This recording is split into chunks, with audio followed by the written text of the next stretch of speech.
नमस्कार, आप देख रहे हैं पहाड़ टीवी और मैं हूं नवल खाली। चलिए बुलेटिन की शुरुआत करते हैं, लेकिन उससे पहले एक नजर हेडलाइंस। प्रदेश में मौसम का बड़ा अपडेट। देहरादून समेत 7 जिलों में बारिश का अलर्ट। 6 जुलाई तक बारिश की आशंका। सैन्य धाम के लिए 21 पवित्र नदियों का जल पहुंचा। देहरादून यात्रा का पुष्प वर्षा से किया गया भव्य स्वागत। आज से शुरू हुआ सावन का महीना, बन रहे हैं कई संयोग। मंदिरों में रही भक्तों की भारी भीड़। सावन का महीना 4 जुलाई से प्रारंभ हो गया है। इस साल सावन का महीना कई प्रकार से खास है। एक तो 19 वर्ष बाद सावन का महीना 30 दिन का न होकर के 59 दिन का होगा। दूसरा, इस बार सावन का प्रारंभ इंद्र योग में हुआ है, जो भक्तों की मनोकामना को पूर्ण करने वाला और कार्य सिद्ध करने वाला होगा। सावन के महीने में भगवान शिव की पूजा करना विशेष फल देने वाला होता है, क्योंकि इस महीने में भगवान शिव गंगा के निकट यानी हरिद्वार तीर्थ में विराजते हैं। गंगा के जल और कांवड़ के जल से भगवान शिव का अभिषेक करने से अधिक पुण्य की प्राप्ति होती है। भगवान शिव को जलधारा सर्वाधिक प्रिय है। आचार्य पवन शर्मा ने बताया कि इस साल सावन मास खास होगा। एक सावन मास 2 महीने का होगा, दूसरा इसका प्रारंभ इंदिरा योग में होगा और तीसरा इस बार शिवरात्रि और रक्षाबंधन में 1.5 माह का अंतर हो जाएगा। साथ ही इस साल शिव भक्तों को भगवान शिव की पूजा करने के लिए 8 सोमवार मिलेंगे। ये भी अपने आप में एक अद्भुत संयोग है।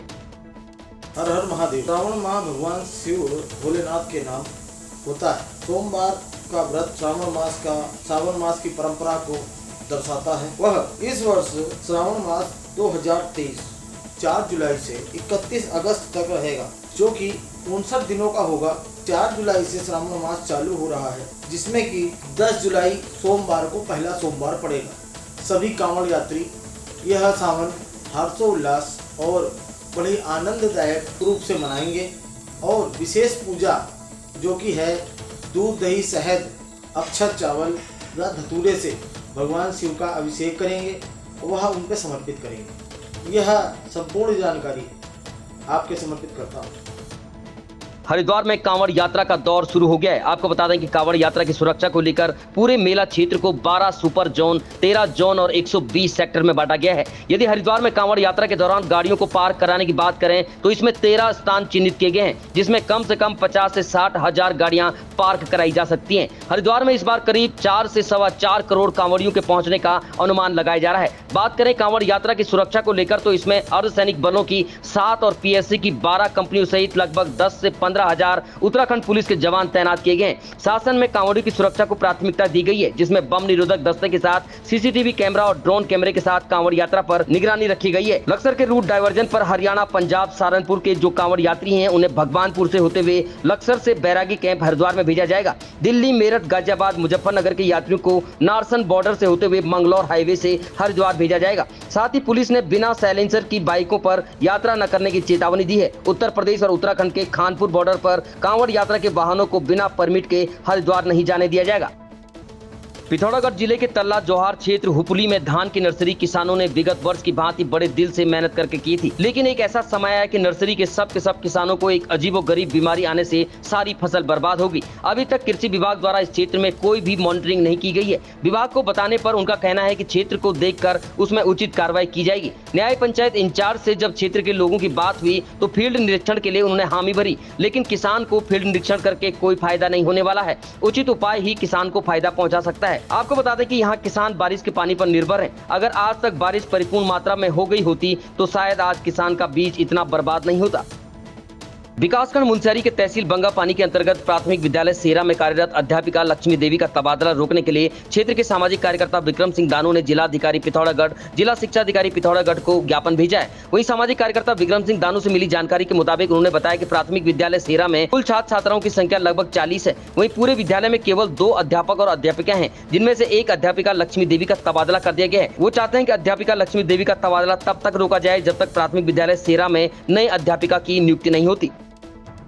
अब खबर रामनगर से है, जहां सोमवार की सुबह कोतवाली से महज कुछ ही दूरी पर स्थित नागा बाबा मंदिर के समीप भगवान बलराम का चांदी का 1 किलो का मुकुट अज्ञात चोरों ने चोरी कर लिया, जिसके बाद मंदिर में हड़कंप मच गया और घटना की जानकारी पुलिस को मिलने के बाद पुलिस ने मौके पर पहुंचते ही जांच शुरू कर दी। वहीं चोरों द्वारा मुकुट चोरी की घटना से पुलिस के सुरक्षा दावों की भी पूरी तरह से पोल खुल गई। मंदिर के महंत रामेश्वर गिरी महाराज ने बताया कि मंदिर परिसर में एक ही स्थान पर भगवान जगन्नाथ, माता सुभद्रा और भगवान बलराम का मंदिर स्थापित है। अज्ञात चोरों ने मंदिर परिसर में घुसकर भगवान बलराम के सिर पर लगे 1 किलो चांदी के मुकुट पर हाथ साफ करते हुए मौके से फरार हो गए। वहीं कोतवाली के एसएसआई अनीस अहमद ने बताया कि सूचना मिलने के बाद मौके पर पुलिस पहुंची, वहीं इसकी जांच भी शुरू कर दी गई है।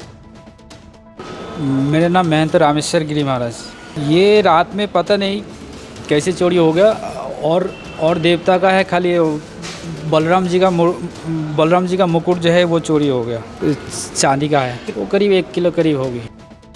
अब खबर देहरादून के डोईवाला से है, जहां एसडीएम कोर्ट में सोमवार को तीसरी शादी कराकर डोईवाला के उपजिलाधिकारी शैलेंद्र सिंह नेगी ने शादी का प्रमाण पत्र देने के बाद मैती आंदोलन के तहत नव दंपति से तहसील परिसर में आम का पौधा लगवाकर नव दंपति को सुखमय जीवन की शुभकामनाएं दी। डोईवाला के उपजिलाधिकारी शैलेंद्र सिंह नेगी ने बताया कि प्रशांत रावत और नेहल ममगाई IT इंजीनियर है। नेहल जापान में है तो प्रशांत मुंबई में नौकरी करते हैं। 1 महीना पहले दोनों ने ही शादी के लिए आवेदन किया था, जिसमें सभी प्रक्रिया पूरी करते हुए इन दोनों का विवाह कराया गया है। नव दंपति को शादी का प्रमाण पत्र देकर इस अवसर पर दोनों के विवाह से दोनों के परिजन भी बेहद खुश नजर आए।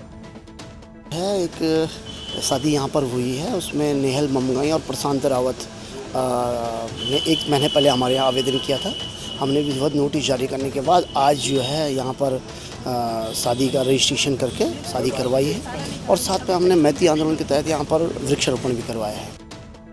तो वही एक दूसरे को साथ पढ़ने में जाना था, फिर उसके बाद अभी हम लोग मतलब अलग जगह जॉब कर रहे हैं। वो मुंबई में करता है, मैं टोक्यो में करती हूँ। परिवार से हमने पहले बात करी कि हम लोग साथ में जुड़ना चाहते हैं और आपके आशीर्वाद से ही जुड़ना चाहते हैं।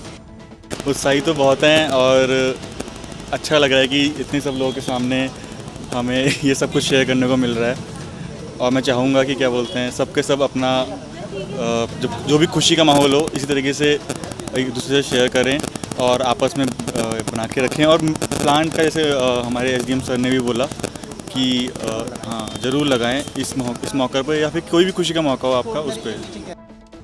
रविवार को उत्तराखंड में एक IAS अधिकारी के इस्तीफे की खबर खूब सोशल मीडिया पर ट्रेंड कर रही थी। जिलाधिकारी टिहरी सौरभ गहरवार का तबादला जिलाधिकारी रुद्रप्रयाग कर दिया गया था, जिससे नाराज होकर IAS अधिकारी सौरभ गहरवार कोप भवन में चले गए थे और अपने किसी भी उच्च अधिकारियों के फोन तक रिसीव नहीं कर रहे थे, जिसके बाद गढ़वाल कमिश्नर के मनाने के बावजूद भी वो नहीं मान रहे थे। फिर सरकार के कैबिनेट मंत्री को उन्हें मनाने की जिम्मेदारी सौंपी गई, जिसके बाद देर शाम तक उन्हें मनाने में कामयाब हो गए। रुद्रप्रयाग के नवनियुक्त जिलाधिकारी डॉक्टर सौरभ गहरवार ने रुद्रप्रयाग जिले के 27वें जिलाधिकारी के रूप में अपना कार्यभार ग्रहण किया। इस अवसर पर अधिकारियों और कर्मचारियों द्वारा जिलाधिकारी का स्वागत किया गया।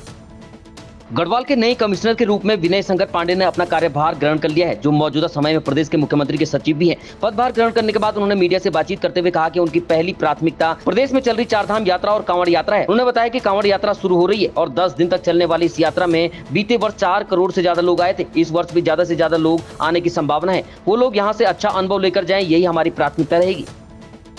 भाजपा के महा जनसंपर्क अभियान के तहत रुद्रप्रयाग में भाजपा के कार्यकर्ताओं ने जनपद के सभी 12 मंडलों में प्रत्येक बूथ पर घर घर संपर्क कर केंद्र सरकार की 9 साल की उपलब्धियों को पत्रक वितरण किए। इस दौरान जनता ने केंद्र की मोदी सरकार द्वारा चुनाई गए कार्यों की समर्थन में मिस कॉल भी किया। आपको बता दें कि जिला प्रभारी ऋषि कंडवाल, जिला सह प्रभारी रघुवीर सिंह बिष्ट के निर्देशन पर जिला अध्यक्ष महावीर सिंह पवार की देखरेख और मंडल अध्यक्षों की उपस्थिति में अलग अलग जगह 14 कार्यक्रम किए गए, जिसके तहत 20 जून से 30 जून तक घर घर जनसंपर्क अभियान चलाया गया। अब खबर हरिद्वार से है, जहां कांवड़ मेले से पूर्व SSP अजय सिंह के नेतृत्व में हरिद्वार पुलिस ने बृहद सफाई अभियान चलाया है। आपको बता दें कि यहां असंख्य शिव भक्तों की मौजूदगी में मां गंगा के घाटों में सफाई व्यवस्था की गई। SSP ने कहा कि हमारा प्रयास है कि कांवड़िए भी साफ सफाई को गंभीरता से लेकर सभी एजेंसियों का सहयोग करें। अब खबर रामनगर से है, जहां रविवार के दोपहर अपने कुछ दोस्तों के साथ मोहल्ला भरतपुरी के समीप स्थित कोसी नदी में नहाने गया एक युवक पानी के गहरे कुंड में डूब गया, जिसके बाद पुलिस द्वारा मौके पर दमकल विभाग और SDRF की टीम द्वारा नदी में डूबे युवक को खोजने के लिए सर्च अभियान चलाया गया, लेकिन अंधेरा होने के चलते शव बरामद नहीं हुआ। वहीं सोमवार के सुबह कोसी बैराज में एक शव तैरता हुआ होने की सूचना पुलिस को मिली, जिसके बाद पुलिस ने कोसी बैराज में तैर रहे शव को बाहर निकाला और मृतक की शिनाख्त निहाल कुमार के रूप में हुई है। मृतक वहीं का युवक था जो रविवार को नहाने के दौरान नदी में डूबा था। पोस्टमार्टम कराने के बाद शव परिजनों को सौंप दिया है। वहीं घटना के बाद मृतक के परिजनों में कोहराम मचा हुआ है। देखिए, SDRF की मदद से कल भी इसका रेस्क्यू को चलाया गया था, लेकिन कल रात्रि हो जाने के कारण रेस्क्यू रोक दिया गया था। आज प्रातः खबर मिली कि कोसी बैराज में एक शव तैरता हुआ दिखाई दिया है, जिस पर पुलिस और SDRF की टीम ने सबको निकाला है। तो इसकी शिनाख्त निहाल कुमार पुत्र हरीशचंद्र निवासी चोरपानी के रूप में हुई है और पुलिस ने सबको कब्जे में लेकर पंचायतनामे की कार्रवाई कर दी है।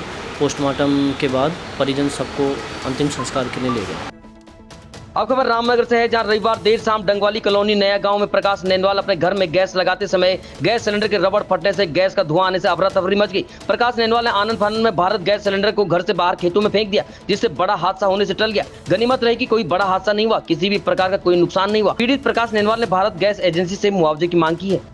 मैं रामनगर चौहान कॉलोनी डंगोवाल कॉलोनी से बोल रहा हूँ। भारत गैस का सिलेंडर फटा और बहुत बड़ा हादसा होने से टला और इसकी जिम्मेदारी भारत गैस को ही लेनी पड़ेगी। सूचित कर रहा हूँ, ये 6 बजे ये कांड हुआ है। मैं बड़ी मुश्किल से मैंने अपने बच्चे बचाए हैं, मैं बाहर सिलेंडर को लाया हूँ, लेकिन सिलेंडर खोलने पर बिल्कुल उसने कोई कार्रवाई नहीं करी। आपका दिया हुआ सिलेंडर, मैं सिलेंडर लगा रहा था और सिलेंडर लगाने में ही वो सिलेंडर लगा नहीं, बहुत कार्रवाई की, उसके बाद वो सिलेंडर लगा नहीं और उसके बाद लीक। अभी तक की खबरों में बस इतना ही। आगे की खबरों के लिए देखते रहिए पहाड़ टीवी। तब तक के लिए नमस्कार।